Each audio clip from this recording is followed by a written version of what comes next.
Segundo livro dos Reis, capítulo 12.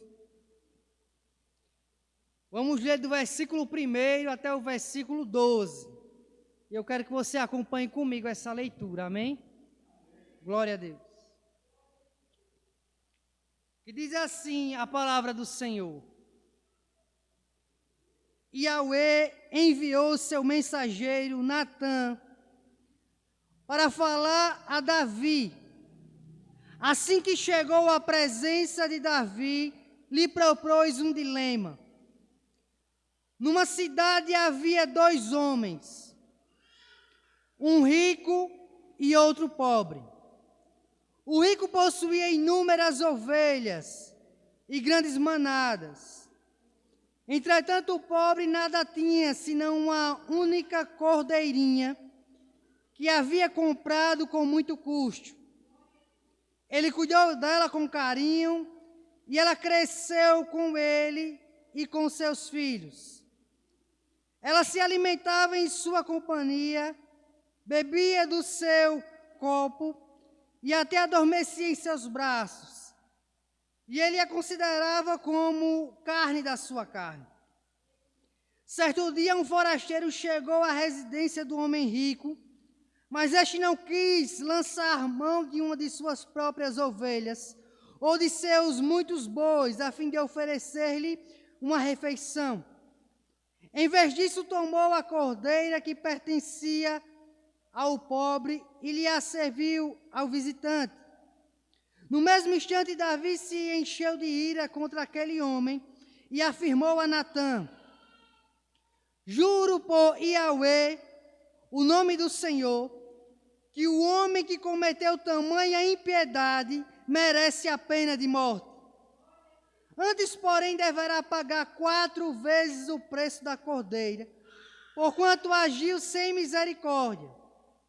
Enquanto Natã revelou a Davi: esse homem és tu, e assim diz Yahweh, Deus de Israel: eu te ungi rei de Israel, eu te salvei das mãos de Saul, eu te dei o palácio e as mulheres do teu senhor, eu te dei a casa de Israel e de Judá. E se isso não fosse o suficiente, eu haveria acrescentado muito mais. Sendo assim, porque desprezaste a palavra de Yahweh, fazendo o que eu reprovo, tu mataste ao fio da espada o teu servo Urias, o heteu, e tomaste para teu prazer a esposa dele. Sim, tu mesmo o mataste por meio das armas dos amonitas, e ficaste com a mulher dele. Portanto, agora a espada jamais se apartará da tua casa, porquanto desobedeceste a minha palavra, e tomaste a mulher de Urias, o heteu, para que ela se tornasse tua mulher. Assim diz Yahweh: na tua própria casa farei surgir a desgraça. Contra ti tomarei as tuas mulheres debaixo dos teus olhos, e as darei ao teu próximo, que se deitará com as tuas mulheres à luz deste sol. Tu agiste às ocultas, mas eu cumprirei tudo o que hoje vos anuncio perante a face de todo Israel, em plena luz do dia. Quero usar como tema nessa noite o perigo de flertar com o pecado. Vamos orar em nome de Jesus. Maravilhoso Deus e eterno Pai, Senhor, nessa noite eu me coloco diante da Tua presença, Deus, e quero Te render graças, Senhor. Eu Te peço em nome de Jesus, Pai, que o Senhor fale, Senhor, nessa noite com poder e autoridade. Que eu não venha falar aquilo, nada de mim mesmo, Senhor, mas que apenas a Tua voz fale neste lugar, Deus. Ah, Senhor, aguça os nossos ouvidos, para que a gente possa ouvir, Senhor, a Tua voz. Nos faz, Senhor, sentir a Tua presença através da Tua palavra, Pai. E que nessa noite, Senhor, eu não venha ser apenas um ouvinte, mas que ao sair por essas portas, eu venha ser um praticante da Tua palavra. Desde já eu Te agradeço nessa noite, crendo que o Senhor está trabalhando em favor de nós e não contra nós. Em nome de Jesus. Amém. Glória a Deus. Podeis sentar, irmãos, dando glória a Deus. Irmãos, essa passagem que fala sobre o segundo monarca de Israel é uma passagem muito conhecida. Eu creio que todos que aqui estão nessa noite já ouviram essa história. Todos nós sabemos que o pecado, ele alcançou toda a humanidade. Romanos 3:23 diz que a Bíblia diz que todos pecaram e destituídos foram da glória de Deus. Em Romanos 6, a Bíblia diz que o salário, o pagamento pelo pecado é a morte. E de fato, a morte chegou na vida do homem, tanto fisicamente quanto espiritualmente. Mas o tema dessa mensagem fala sobre flertar com o pecado, ter comunhão com ele. E eu quero te mostrar, à luz desse texto, a desgraça que aconteceu na vida de Davi em um momento que ele não vigiou. Todos nós sabemos que no início do capítulo 11, era costume dos reis irem para as batalhas. Todo rei ia à frente das batalhas. E Davi deveria ir na batalha contra os amonitas. Mas a Bíblia diz que ele decidiu, ele fez uma escolha. Ele decidiu, por conta própria, ele não pediu orientação divina, ele mesmo decidiu ficar em Jerusalém. E essa decisão de Davi mudou totalmente a trajetória de sua vida. Toda decisão que nós façamos sem a orientação de Deus pode gerar uma maldição para a nossa vida. Se você for fazer qualquer coisa, antes de fazer, antes de decidir, peça orientação de Deus. E Davi não pede. Seus guerreiros vão para a guerra contra os amonitas. Joabe era o comandante. E Davi fica no palácio de Jerusalém, dormindo quando devia estar batalhando.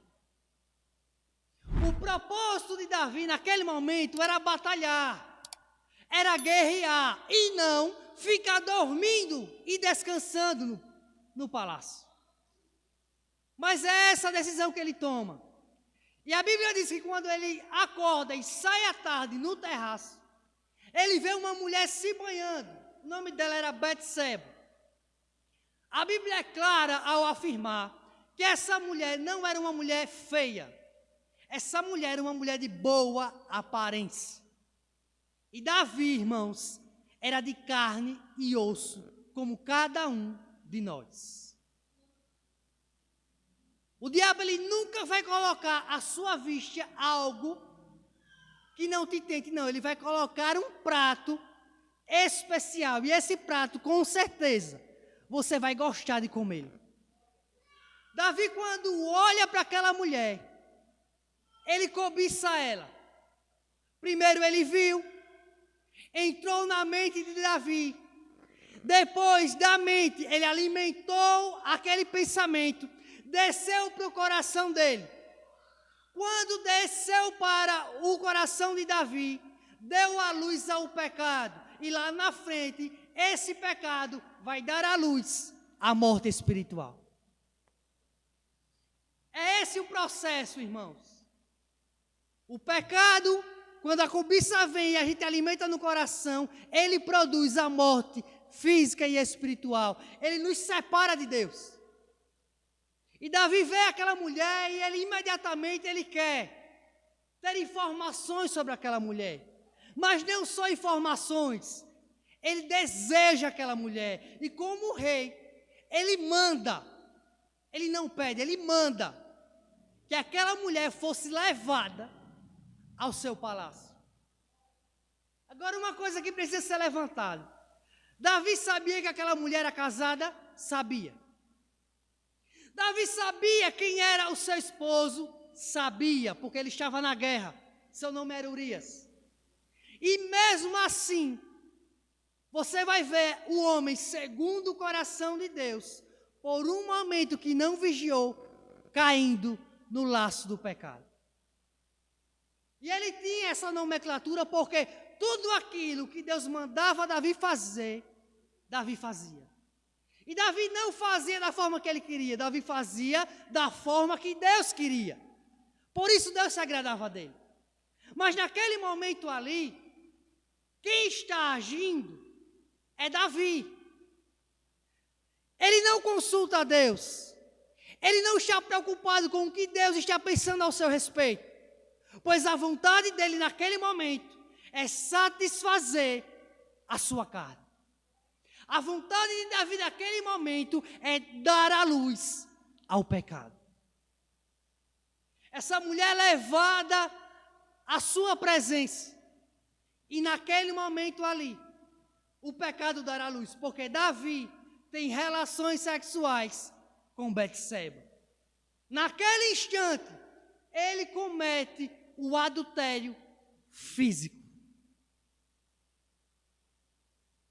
Quando ele peca, irmãos, Betseba sai de sua presença, mas a Bíblia diz que o tempo passa. Veja como Deus é tremendo. Em um ato que ele tem com ela, ela já engravida. Uma única vez. Talvez naquele momento ele achava em seu coração que não ia dar em nada. Foi só um momento, eu vou retomar a minha vida. Não. Porque aquilo que o homem semear, certamente ele vai colher. Aquilo que ele acha que Deus não está vendo, Deus está vendo. E quando ele coabita com ela, ele estava plantando algo que lá na frente ele ia colher. Eu quero te dizer nessa noite, tudo que você plantar, você vai colher. A grande pergunta é, o que é que você está plantando? Frutos bons ou frutos ruins? Porque daqui a um pouco de tempo, esses frutos vão começar a germinar. Esses frutos vão começar a nascer. Se você está fazendo a coisa correta, glória a Deus por isso. Porque você vai ter uma colheita abundante. Mas se não, se prepare. Porque Deus é assim, irmãos. Ele nos alerta uma vez. Ele até nos alerta 2 vezes. Às vezes Deus nos alerta 3 vezes. Mas chega um momento que ele puxa a corda. Ele vai dando corda, gente. Ande segundo o seu coração. Mas pode ter certeza, vai chegar um momento que você vai ver um abismo na sua frente. E era isso que estava aparecendo na vida de Davi. A Bíblia diz em Provérbios 28:13: aquele que encobre seus pecados não prosperará, mas aquele que confessa e abandona alcança a misericórdia. Esse é o segredo. Nós somos, por natureza, inclinados a pecar. É a nossa natureza caída de Adão. Todavia, o pecado na vida do cristão é um acidente. Não é uma rotina de vida.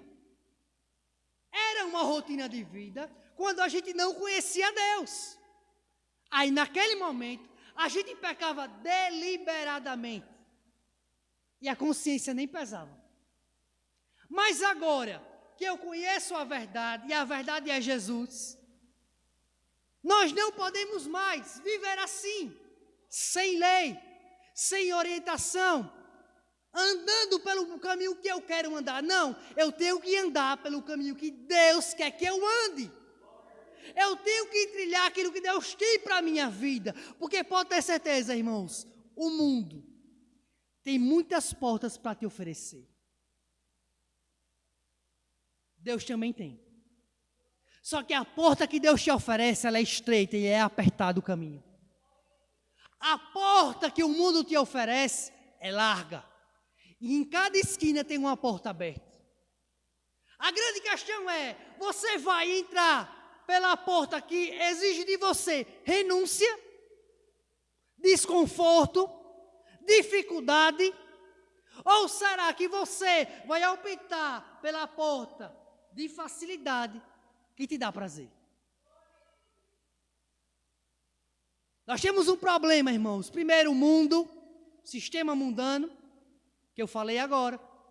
Nós temos um problema também com a nossa carne, que é caída, inclinada a pecar. E nós temos um problema também com o diabo, que paira nesse mundo. Ou seja, não é só o diabo. Tem a minha carne, a vontade do meu coração, tem o mundo e tem o inimigo. Agora, nós precisamos discernir quem é que está agindo. Se é a minha carne, se é o mundo ou se é o diabo. Porque muitas pessoas culpam sempre o diabo. É o diabo, é o diabo. Nem sempre é. Às vezes é algo que não está tratado em nós. E a falta de oração, a falta de busca em Deus, a falta de relacionamento com Deus, vai produzir em mim um crente carnal.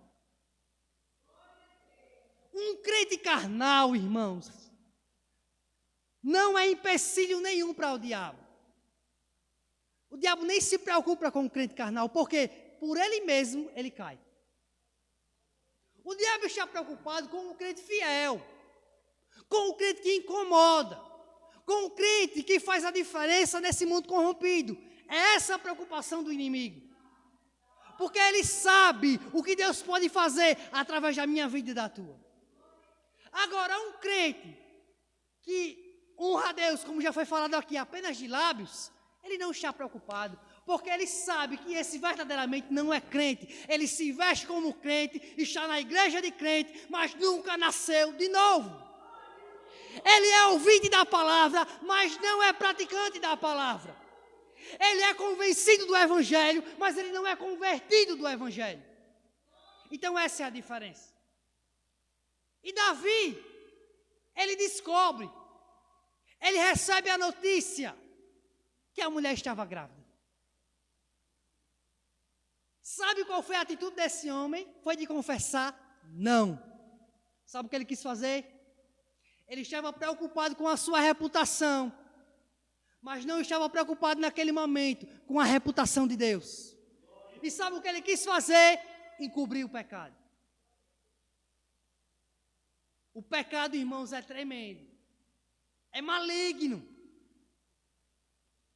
Ele quis encobrir e mandou que seu capitão chamasse o esposo de Betseba, Urias, para que ele voltasse da guerra.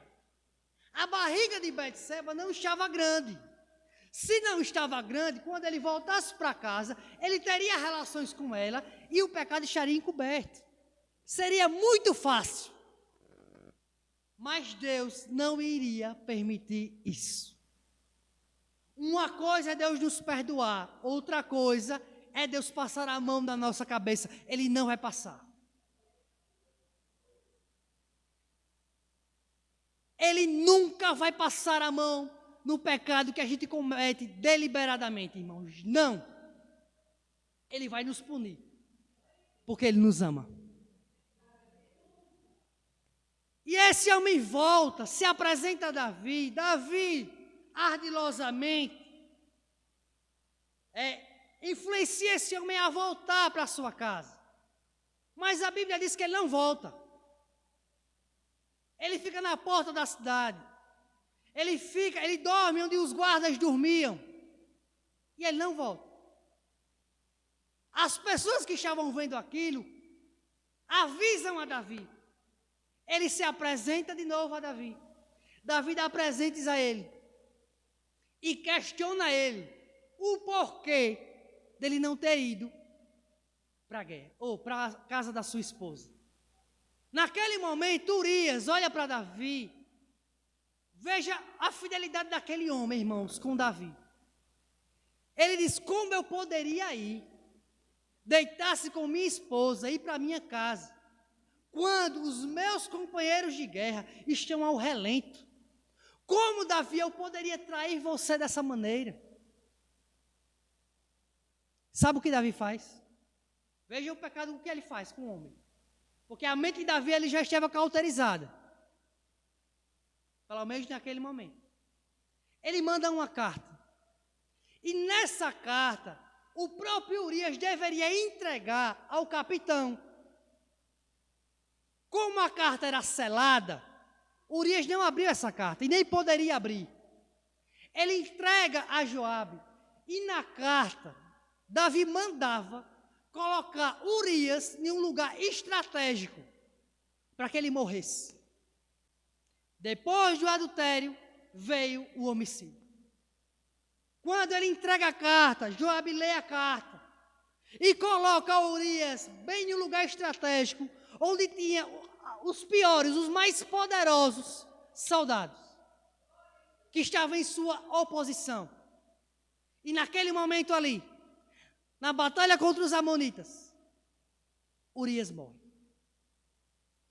Quando Davi sabe dessa notícia, você acha que ele ficou triste? Ele não ficou, irmãos. Porque naquele momento ali, ele estava se safando de tudo aquilo que ele tinha cometido. Quando Betseba descobre, ela fica enlutada. Mas quando passa o luto, Davi ainda vai até ela e rouba a mulher de Urias. Quantos mandamentos Davi estava quebrando ali? Um homem segundo o coração de Deus. Isso é um alerta para nós, irmãos. A gente tem que vigiar. Aquele que está de pé, cuide, vigie para que não caia. Porque a gente não é super-homem. Você não é super-mulher. Você é falho e limitado. Você é inclinado por natureza a praticar o pecado. Se não fosse Deus na sua vida, você nem aqui estaria. Se não fosse a misericórdia do Senhor, a gente não estaria na sua casa. Ele que nos atraiu. Ele que nos atraiu. E por que nos atraiu? Porque Ele nos ama. E Ele não quer e não deseja que a gente pereça no inferno. Esse homem, irmãos, agora fica com a mulher de Urias, que estava morto. Mas Deus contemplou tudo. Deus deu corda a Davi. Vá, Davi. É isso que você quer fazer? Vá. Pode ir. Mas agora, por amor a ti, eu vou usar um profeta meu na terra. Eu vou usar o profeta Natã. E Deus usa o profeta Natã, que vai em direção a Davi para confrontá-lo. Profeta de Deus, na grande maioria, nunca vai dizer aquilo que você quer ouvir. Irmãos, eu não perdi as contas de quantas as vezes, quando eu estava em falta com Deus, eu, dentro de mim, na minha mente, eu pedi a Deus: Senhor, use alguém para me exortar, porque eu estou precisando. Quantas vezes eu já pedi isso a Deus? Mas hoje, no mundo que nós estamos vivendo, os profetas que se dizem profetas só falam aquilo que enche as igrejas, aquilo que amassageia o ego, mas que não salva ninguém. Porque se não há nada que eu precise melhorar, é porque eu estou muito bem, obrigado. Irmãos, nós temos deficiências. Nós temos deficiências espirituais. Nós temos deficiências morais. Nós decepcionamos as pessoas nos decepcionam. A gente é falho, irmãos. A gente precisa melhorar. Como eu vou melhorar se não há ninguém que me exorte? Como eu vou sair de um abismo se não há ninguém que veja esse abismo que eu estou andando? E Deus levanta esse homem. No capítulo 12 de 2 Samuel, a partir do versículo 4, acompanhe comigo essa leitura. Veja o que o profeta falou a Davi. Certo dia, um forasteiro chegou à residência do homem rico, mas esse não quis lançar mão de uma das suas próprias ovelhas, ou de seus muitos bois, a fim de oferecer-lhe uma refeição. Em vez disso, tomou a cordeira que pertencia ao pobre e a serviu ao visitante. No mesmo instante, Davi se encheu de ira contra aquele homem e afirmou a Natã: juro por Yahweh, o nome do Senhor, que o homem que cometeu tamanha impiedade merece a pena de morte. Antes, porém, deverá pagar 4 vezes o preço da cordeira, porquanto agiu sem misericórdia. Então Natã revelou a Davi: esse homem és tu, Davi. E assim diz Yahvé, Deus de Israel: eu te ungi rei de Israel. Eu te salvei das mãos de Saul. Eu te dei o palácio e as mulheres do teu senhor. Eu te dei a casa de Israel e de Judá.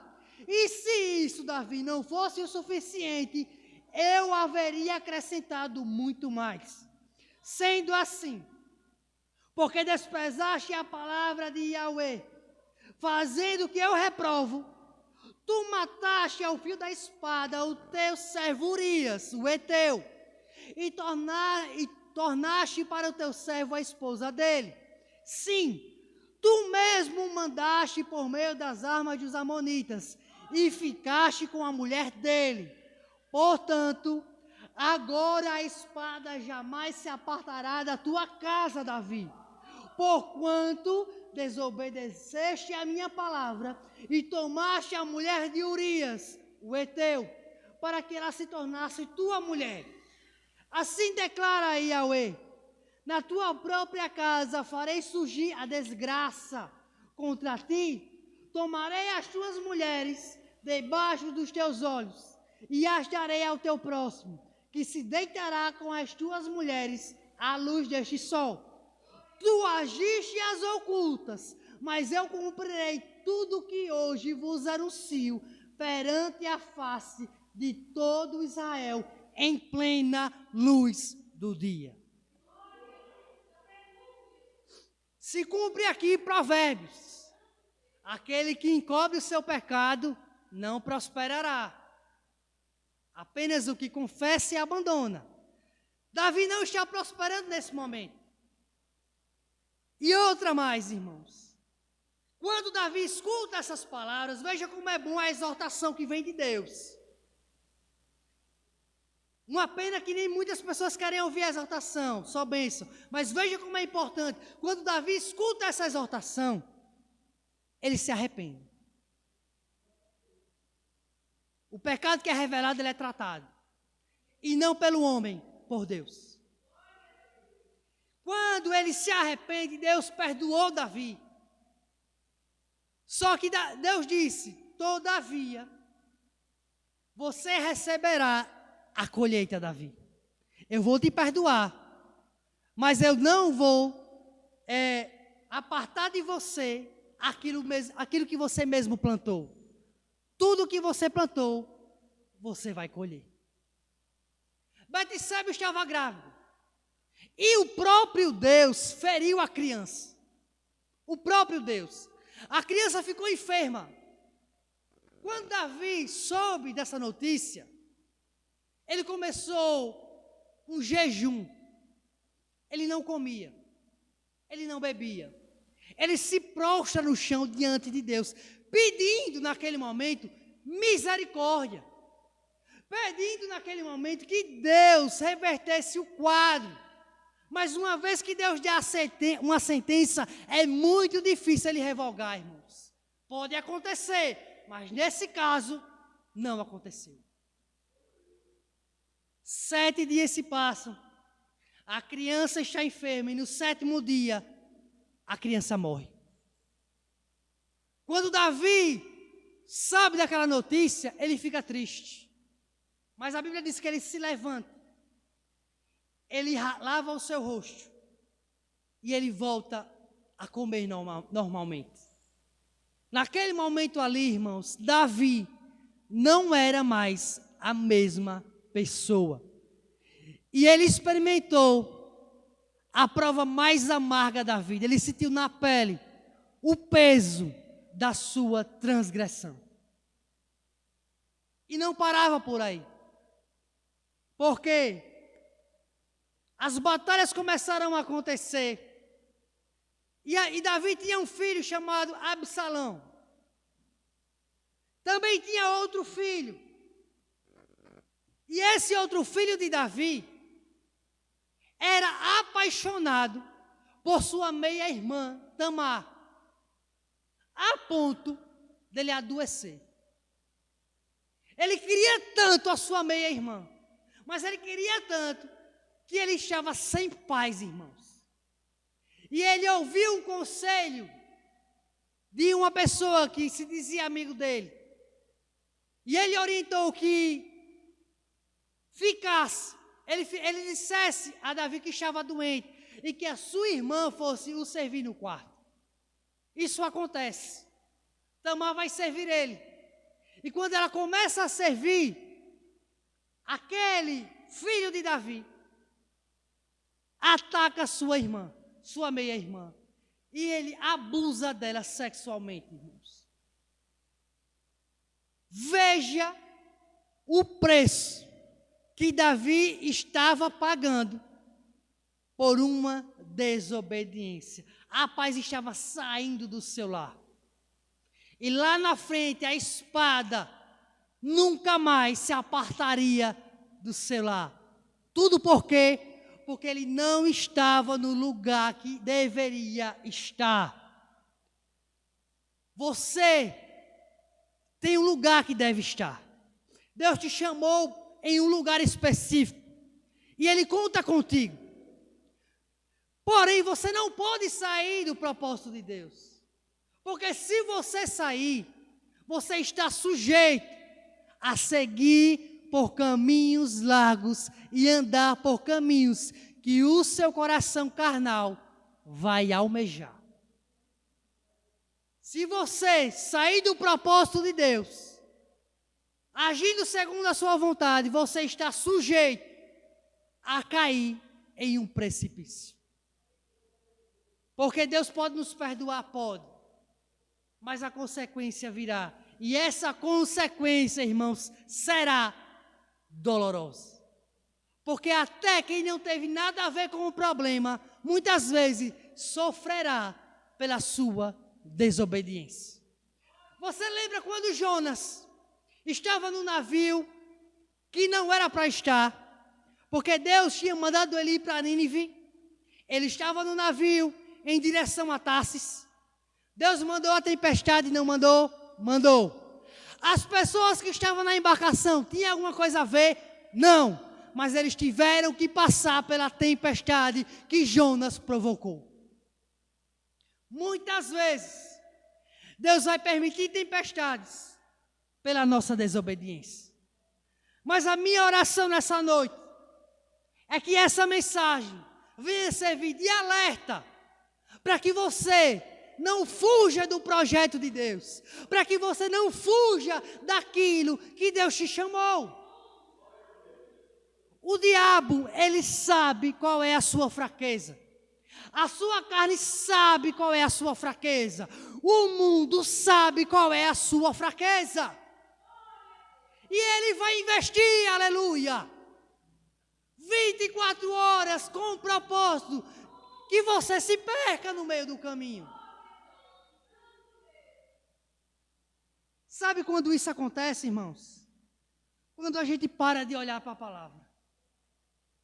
Porque, infelizmente, as coisas do mundo têm entrado em nosso coração. Por quê? Porque elas têm sido muitas vezes mais atraentes do que a própria palavra de Deus. Se isso está acontecendo na sua vida, é tempo de você descer. É tempo de você fazer uma autoanálise, não da vida do irmão, da nossa própria vida. E se perguntar e pedir uma direção a Deus: Senhor, o que é, Senhor? Porque na grande maioria das vezes a gente sabe o que é. Mas pergunte a Deus se tem algo a mais. Senhor, o que é que me tira do foco? Senhor, o que é que me tira do teu propósito, Senhor? Qual é a brecha que eu preciso fechar? E pode ter certeza, se você fizer essa oração, não de lábios, mas de todo o coração, Deus vai te mostrar E Ele vai te dar estratégias e escape para que você venha fugir de tudo aquilo que te distancia de Deus. É tempo, irmãos, da gente focar não nas coisas do mundo, mas no projeto de Deus. E cada pessoa que está aqui, Deus tem um projeto. Deus tem um chamado diferente. Deus tem um chamado específico.